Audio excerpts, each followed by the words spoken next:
बहुत स्वागत है जी मध्य प्रदेश छत्तीसगढ़ देख रहे हैं आप और आपके साथ मैं हूं आकाश द्विवेदी। इस वक्त हमारे साथ छत्तीसगढ़ बीजेपी के कद्दावर नेता बृजमोहन अग्रवाल जी मौजूद हैं और छत्तीसगढ़ से अभी सांसद बनकर सदन भी पहुंचे, नवनिर्वाचित सांसद भी हैं। बहुत बहुत बधाई सर आपको। चलिए, धन्यवाद, आपको भी बधाई बहुत बहुत। सर, सबसे पहला सवाल, भूपेश बघेल छत्तीसगढ़ के पूर्व मुख्यमंत्री और अभी हाल ही में चुनाव हारे, उन्होंने कहा कि 6 महीने से 1 साल के भीतर सरकार बन जाएगी। कल शपथ ग्रहण है, उसके पहले इस तरीके के आरोप, इस तरीके के बयान भूपेश बघेल के। देखिए, भूपेश बघेल जी, मुझे लगता है कि मुख्यमंत्री पद से हटने के बाद, सांसद का चुनाव हारने के बाद दिन में सपने देखने लगे हैं और उनके सपने कभी पूरे नहीं होंगे। छत्तीसगढ़ की जनता ने भी उनको धूल चटाई है, देश की जनता ने भी कांग्रेस को धूल चटाई है और बहुमत की सरकार है। तीसरी बार जनता ने प्रधानमंत्री बनाया है। इसका मतलब भूपेश बघेल जी और कांग्रेस पार्टी के दिमाग में कोई न कोई षड्यंत्र है और इस देश की जनता किसी भी षड्यंत्र को सफल नहीं होने देती है। और जो षड्यंत्रकारी हैं उनको देश की जनता भी सबक सिखाएगी और मोदी जी भी सबक सिखाएंगे। कल शपथ ग्रहण है और इस बार आप सबसे ज्यादा वोटों से जीतकर सदन पहुंचे हैं। बहुत लंबा प्रशासनिक अनुभव भी है क्योंकि कई बार के मंत्री रहे, कई बार लगातार चुनाव जीते। इस बार उम्मीद है कि छत्तीसगढ़ से मोदी कैबिनेट में प्रतिनिधित्व मिलेगा। देखिए, इसका निर्णय तो शीर्ष नेतृत्व करेगा। वो जो निर्णय करेगा वो हमको सिरोधारी होगा। हमारे बारे में निर्णय हम नहीं करते, हमारे बारे में निर्णय पार्टी का शीर्ष नेतृत्व करता है। जब आप चुनाव लड़ रहे थे तो चर्चाएं ये नहीं हो रही थी कि बृजमोहन अग्रवाल अगर हारेंगे तो क्या होगा। चर्चाएं ये हो रही थी कि कितने लाख वोटों से जीतेंगे और हुआ यही कि आप लंबे अंतराल से जीते। तो क्या कुछ टारगेट सेट था क्या, कितने लाख वोटों से ही जीतेंगे?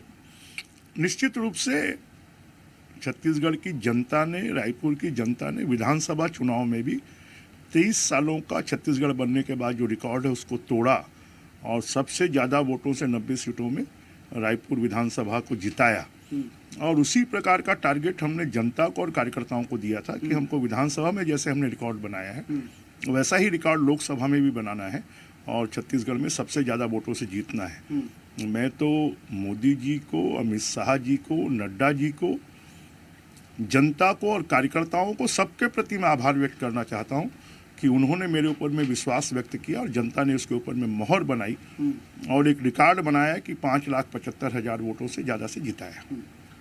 लगभग सभी सीटों पर एक सीट छोड़ दी जाए तो बीजेपी जीत दर्ज करती है। दीपक बैज सांसद रहे, उनकी सीट पर चुनाव में हार का सामना करना पड़ा लखमा जी को, भूपेश बघेल को हारना पड़ा। किस तरह से देख रहे हैं ये दो कई जो बड़े नाम हैं वो बड़े चेहरे चुनाव हार गए, ऐसा क्या रहा छत्तीसगढ़ में? देखिए, वो विधानसभा चुनाव भी हारे थे। जो विधानसभा चुनाव नहीं जीत सकते वो लोकसभा क्या जीतेंगे। और छत्तीसगढ़ की जनता ने कह दिया कि कांग्रेस जो है वो छत्तीसगढ़ को डुबोने वाली पार्टी है, भ्रष्ट पार्टी है, लूटमार करने वाली पार्टी है। 5 साल में छत्तीसगढ़ को 25 साल पीछे कर दिया और इसलिए छत्तीसगढ़ की जनता ने उनको सबक सिखाया है और उनको कहा है कि आप घर में बैठिए। बीजेपी ने अपने 15 साल के कार्यकाल में छत्तीसगढ़ को एक विकसित छत्तीसगढ़ बनाने के लिए काम किया और इसलिए बीजेपी ने ही बनाया है और बीजेपी ही संवारेगी छत्तीसगढ़ को। बृजमोहन अग्रवाल एक लोकप्रिय नेता के तौर पर जाने जाते हैं, लेकिन अब दिल्ली पहुंच जाएंगे।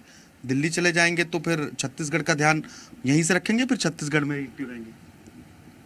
आप चिंता मत करिए, मेरा घर रायपुर है, पूरा छत्तीसगढ़ मेरा परिवार है और मैं रहूँगा तो वहीं का हूँ, वहीं से सांसद बना हूँ। तो अब छत्तीसगढ़ की भी चिंता होगी और मोदी जी के नेतृत्व में देश की भी चिंता होगी। दोनों जगह हम ध्यान रखेंगे। इतनी बड़ी जीत जो छत्तीसगढ़ की रही, अगर एक सीट छोड़ दी जाए, उसके पीछे की बड़ी वजह क्या मानते हैं आप, क्या फैक्टर रहा जिसकी वजह से जनता ने बीजेपी को वोट किया? बड़ी वजह मोदी जी का नेतृत्व और मोदी जी ने जो गारंटी विधानसभा चुनाव में दी थी वो 5 साल के लिए दी थी। विष्णुदेव जी की सरकार ने उसको 3 महीने में पूरा करके दिखा दिया।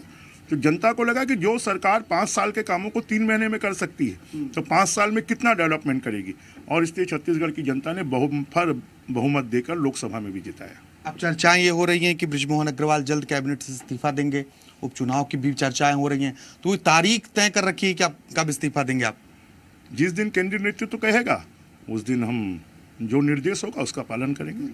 रायपुर के सांसद के तौर पर अगर हम बात करें तो क्या विजन है बृजमोहन अग्रवाल का, जिस विजन पर सांसद बनने के बाद वो अब काम करेंगे?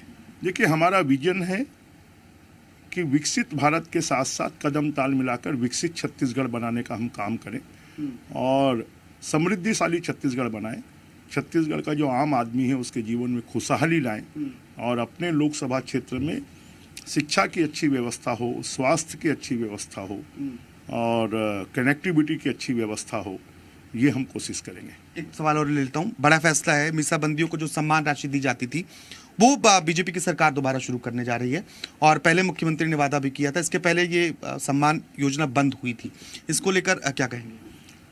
देखिए, कांग्रेस लोगों का सम्मान करना नहीं जानती है, वो लोगों का अपमान करती है और इसलिए जो उन्होंने मीसाबंदियों की राशि को बंद किया था उसको बीजेपी की सरकार की कैबिनेट ने निर्णय लेकर फिर से शुरू कर दिया है। जिनको सम्मान मिलना चाहिए बीजेपी उनको सम्मान देगी और जो भ्रष्टाचार करेंगे, जो गड़बड़ करेंगे, जो लूट मार करेंगे, उनके जगह जो है वो जेलों में है, अभी भी जेलों में बंद है और आगे भी जेलों में रहेगी। ये बहुत बड़ी बात बृजमोहन अग्रवाल साहब ने कही है और छत्तीसगढ़ बीजेपी के दिग्गज नेता हैं, कद्दावर नेता है, 5 लाख से अधिक वोटों से जीते हैं। और जिसे मैं पहले जिक्र कर रहा था, जब चुनाव लड़ रहे थे उस वक्त चर्चा ये नहीं हो रही थी कि हारने के बाद क्या होगा, चर्चा यही थी कि कितने लाख के अंतर के वोटों से जीतेंगे। और अब क्योंकि इस बार उम्मीद ये भी है कि छत्तीसगढ़ से मोदी कैबिनेट में एक चेहरा होगा और चर्चाएं बृजमोहन अग्रवाल के नाम की भी हैं। कल शपथ ग्रहण है और देखना होगा कि क्या कुछ तय किया जाता है। इसके साथ ही कांग्रेस पार्टी पर उन्होंने जमकर निशाना भी साधा है।